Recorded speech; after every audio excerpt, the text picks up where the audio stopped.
wabarakatuh. Nama saya Abdul Halim Sardar, 50307193102. Di sini saya akan sebagai pemateri atau pemakala ingin memaparkan pembahasan kami, yaitu pengertian.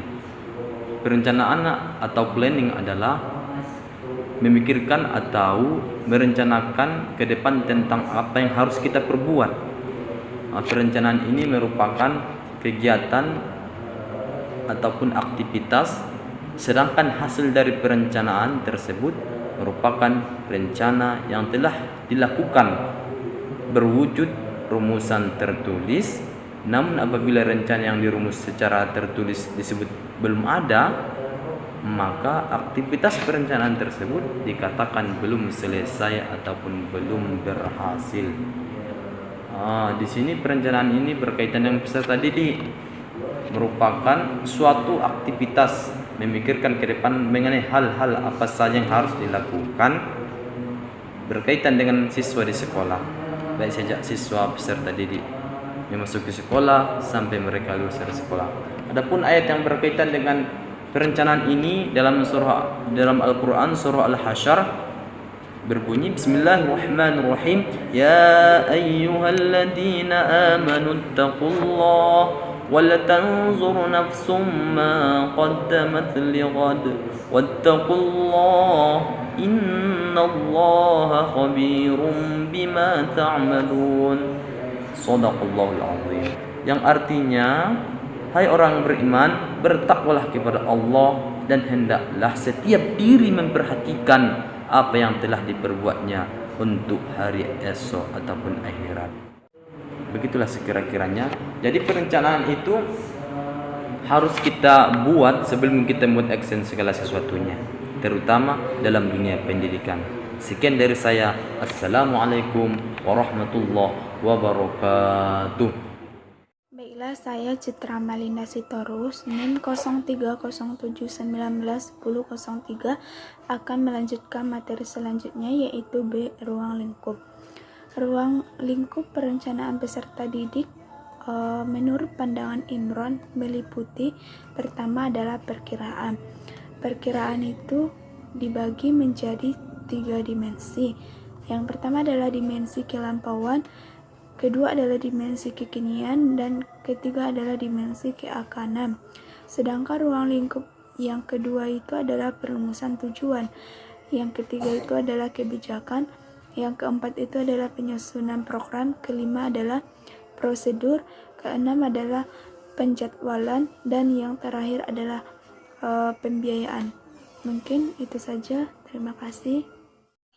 Baiklah, saya Dea Ayu Puspita akan melanjutkan materi tentang langkah-langkah perencanaan peserta didik. Langkah pertama adalah perencanaan terhadap peserta didik yang meliputi 1. Analisis kebutuhan peserta didik. Analisis kebutuhan peserta didik merupakan penetapan peserta didik yang dibutuhkan oleh lembaga-lembaga pendidikan. Analisis kebutuhan peserta didik dilakukan melalui sensus sekolah. Sensus sekolah adalah suatu sarana atau kegiatan prinsip yang bertujuan untuk mengumpulkan informasi yang berguna dalam berbagai aspek program sekolah. 2. Rekrutmen peserta didik. Perencanaan perekrutmen peserta didik pada dasarnya merupakan proses pencarian peserta didik, menentukan siswa yang nantinya akan menjadi peserta didik di lembaga sekolah yang bersangkutan. 3. Seleksi peserta didik. Adapun cara-cara seleksi peserta didik adalah 1. Melalui penelusuran bakat kemampuan, biasanya berdasarkan pada prestasi yang diraih oleh calon peserta didik dalam bidang olahraga atau kesenian. 2. Berdasarkan nilai ijazah atau nilai ujian akhir nasional.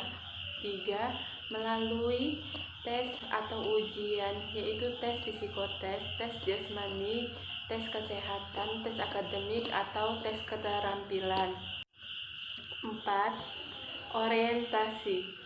Orientasi siswa baru atau peserta didik adalah kegiatan penerimaan peserta didik baru dengan memperkenalkan situasi dan kondisi lembaga pendidikan dan tempat peserta didik itu menempuh pendidikan.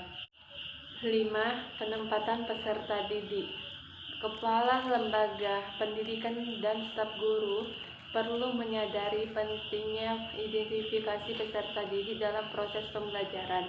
Tindakan nyata yang harus dilakukan oleh lembaga untuk hal ini adalah bahwa dalam pengaturan program tahunan pendidikan, kegiatan identifikasi pendidik dapat terakomodir dalam perencanaan dan pelaksanaannya.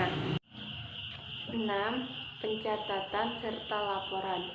Pencatatan yang perlu untuk mendata siswa adalah 1. Buku induk siswa, 2. Buku klaper, 3. Daftar isi, 4. Data informasi peserta didik berisi data peserta didik beserta riwayat keluarga, data psikologis, dan pendidikan.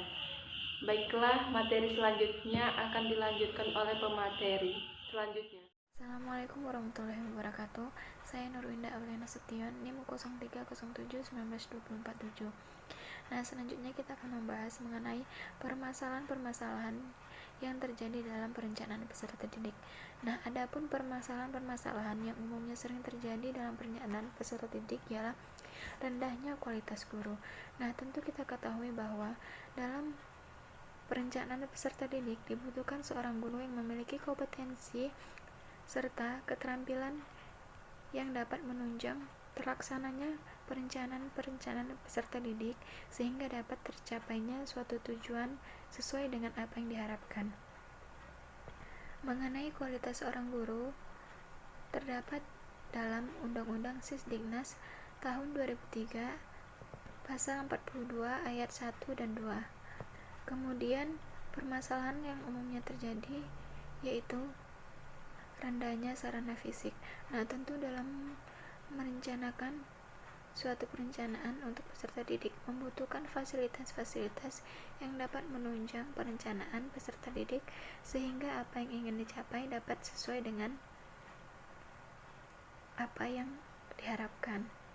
Nah, mengenai sarana fisik ini juga tertuang dalam Undang-Undang Sisdiknas tahun 2003 pasal 45 ayat 1. Sekian yang dapat saya sampaikan, semoga bermanfaat. Wassalamualaikum warahmatullahi wabarakatuh.